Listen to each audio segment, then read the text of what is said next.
Ladies and gentlemen, have you ever, stayed awake at night, replaying a 3-second social blunder, convinced the world was watching you fall? It is a paralyzing sensation, isn't it? That sudden heat in your chest when you stumble over a word in a meeting, or the lingering sting of an awkward goodbye. In those moments, it feels as if a giant, invisible spotlight has suddenly swung toward you, illuminating every flaw and amplifying every mistake for a captivated, judgmental audience. You see, we often navigate our lives like the protagonists of a grand cinematic production. Because we are the center of our own universe, we naturally assume we are at the center of everyone else's. We walk through a grocery store or sit in a crowded cafe feeling the weight of 1,000 eyes, convinced that strangers are dissecting our outfit, our posture, or even the way we check our phones. We carry this imaginary gaze like a heavy cloak, letting it dictate how we speak, how we move, and how much of our true selves we choose to hide. We are constantly performing, editing our script in real time to avoid the perceived sting of public failure. But here, right here, is where the paradox begins to take shape. We spend a staggering amount of our limited mental energy performing for a crowd we are certain is watching our every move. We obsess over the tiniest details, fearing the smallest deviation from what we call normal. Yet, what if the theater is actually empty? What if the audience you are performing for isn't actually there? In the moments where you feel most exposed, there is a hidden psychological truth waiting to be uncovered. One that suggests the very people you think are judging you are actually trapped in a spotlight of their own. What if the weight you feel isn't from the world's eyes, but from a gaze that doesn't, exist? Ladies and gentlemen, think about the last time you walked into a crowded room, or perhaps just spoke up in a casual meeting. In those moments, your internal critic, that quiet voice in the back of your head, likely went into overdrive, auditing every single syllable and scanning the room for even the slightest hint of disapproval. This is the mental poison of social perfection. A fortress we build with bricks of what-ifs and mortar made of perceived expectations. We spend an incredible amount of psychological currency, trying to maintain a flawless facade, believing that if we just say the right thing or look the right way, we can somehow avoid the sting of judgment.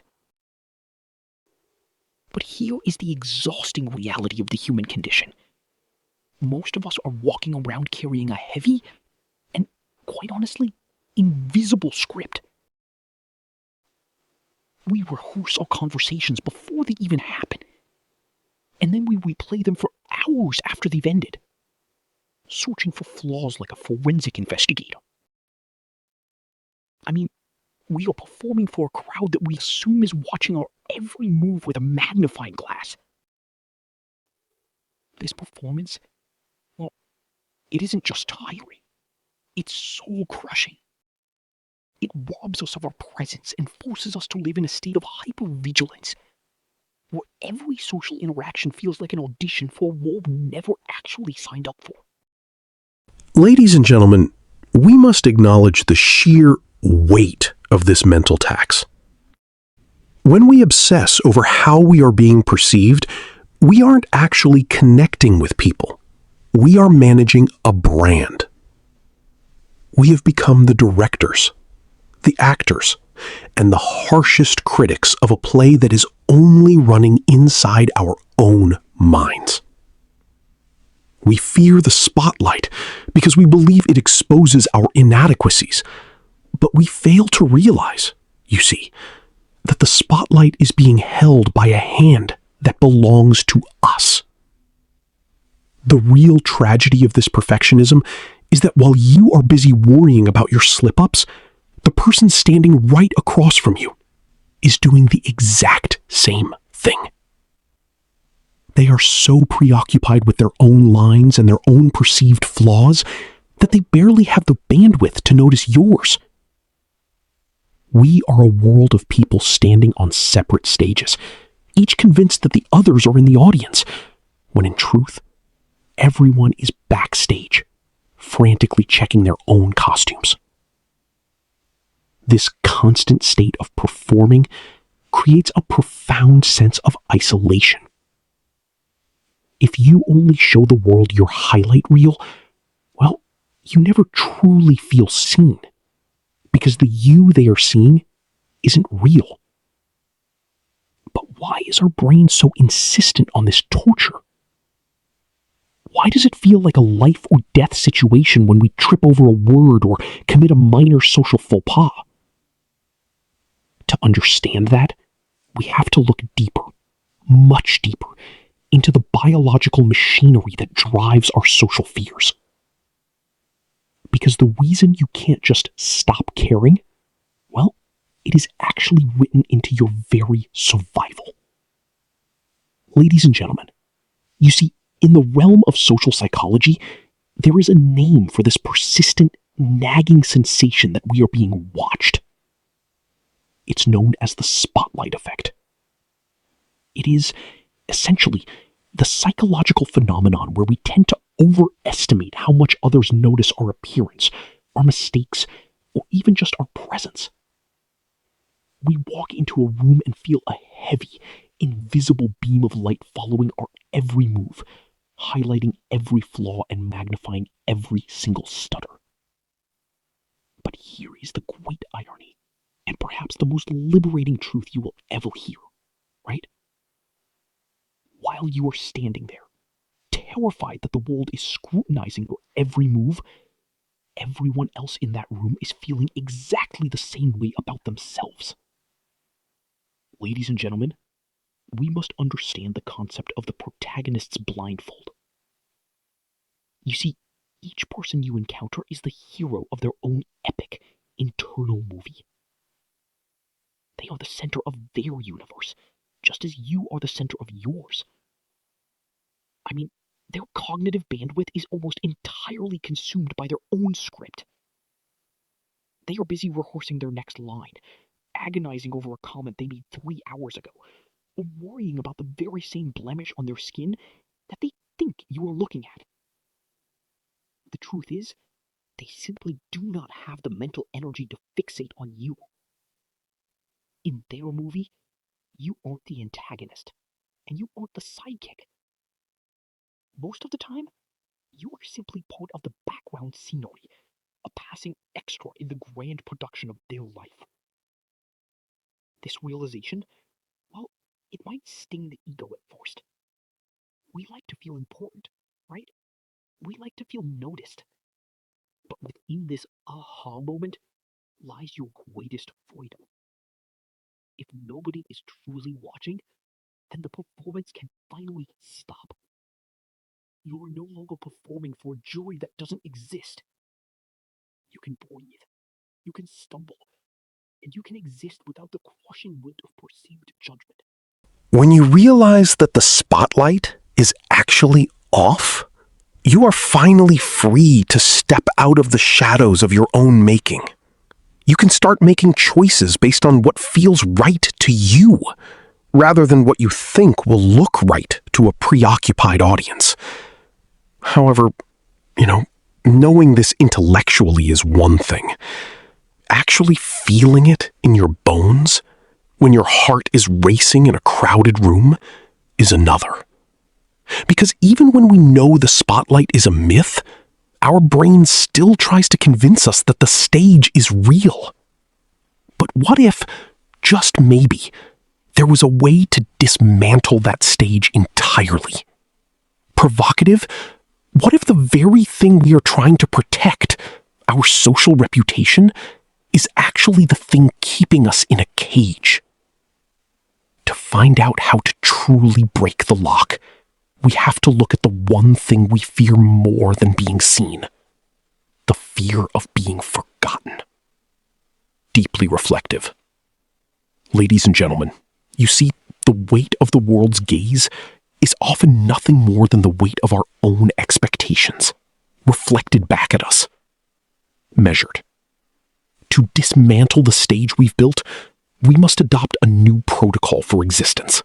3 pillars that transform our social anxiety into a profound sense of social liberation. Gentle guiding. The first pillar is what we call protagonist realignment. Softly. We often walk into a room feeling like the lead actor on opening night, certain that every eye is tracking our every move. Thoughtful. But the liberating truth is, well, it's that everyone else in that room is also playing the lead in their own internal drama. Empathetic. While you are worrying about whether they noticed your nervous stumble, they are likely preoccupied with whether you noticed the tremor in their own voice. Direct. When you feel the heat of judgment, remind yourself that the person across from you is not a critic in the audience. They are a fellow performer, just as concerned with their own narrative as you are with yours. The second pillar is a gift of perspective. The 3-year rule. In the heat of an awkward moment, a spilled drink, a misinterpreted joke, or a silence that stretched just a few seconds too long, our brains tell us this will define us forever. Wisely, but we must learn to view our lives through the lens of time. Ask yourself, will this moment matter to anyone in 3 years? Quietly, will it even matter in 3 months? Firmly, if the answer is no, then it is a thief of your peace. Serious, do not give it 3 more minutes of your energy. Deeply, we must learn to let the trivialities of the present dissolve into the vastness of the future. The third, and perhaps most profound pillar, is the outward shift. Social anxiety is, at its core, a hyperfixation on the self. We are constantly asking, how do I look? How do I sound? What do they think of me? Instructive? To break this cycle, you see, you must consciously turn your spotlight outward. Shift your objective from being impressive to being observant. Ask yourself instead, how can I make the person in front of me feel comfortable? By seeking to alleviate the discomfort of others, you inadvertently extinguish the glare on yourself. You cease to be a target, and you become a source of warmth. When you master these 3 pillars, the room begins to feel less like a minefield and more like a playground. But even as we find this new freedom, we are forced to confront a deeper, more haunting question. If we are no longer the center of the universe, and if nobody is truly watching us, then who are we when the audience is gone? Because there is one final, silent observer that we can never truly escape. And its presence? Well, its presence is the very reason the spotlight was created in the first place. Ladies and gentlemen, you see, that silent observer is you. We spend the better part of our lives performing for an audience that doesn't actually exist, acting as the director, the lead, and honestly, the harshest critic of a play that nobody else is actually watching. But in this realization, we find the greatest gift the human psyche can offer: the freedom of invisibility. When you finally step out from under the imaginary spotlight, a profound philosophical shift occurs. You stop being a performer on a stage, and you start being a participant in the world. You move from a state of constant self-monitoring to a state of genuine presence. You are no longer looking at yourself through the eyes of others. You are simply looking at the world through your own. Firmly, with gravitas. True confidence, ladies and gentlemen, isn't the belief that every person in the room will like you or even notice you. No, it is the quiet, unshakable peace of knowing that most people aren't even looking. And that's okay. A bit lighter. In fact, it's wonderful. It means you are free to fail, free to be awkward, and free to grow without the weight of 1,000 imaginary eyes judging your every move. Your life is not a highlight reel for public consumption. It is a private journey of discovery. Now, I actually want to hear from you. Ladies and gentlemen, please share a story in the comments about a time you were absolutely terrified because of a mistake you made.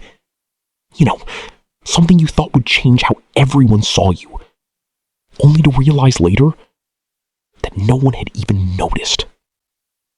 Your experiences remind us all that we are far more free than we allow ourselves to believe. If you enjoyed this exploration of the mind, please subscribe to Mindscapes Explored. We are a community dedicated to the deep dives, the hidden truths, and the beautiful complexities of the human psyche. Thank you for being here.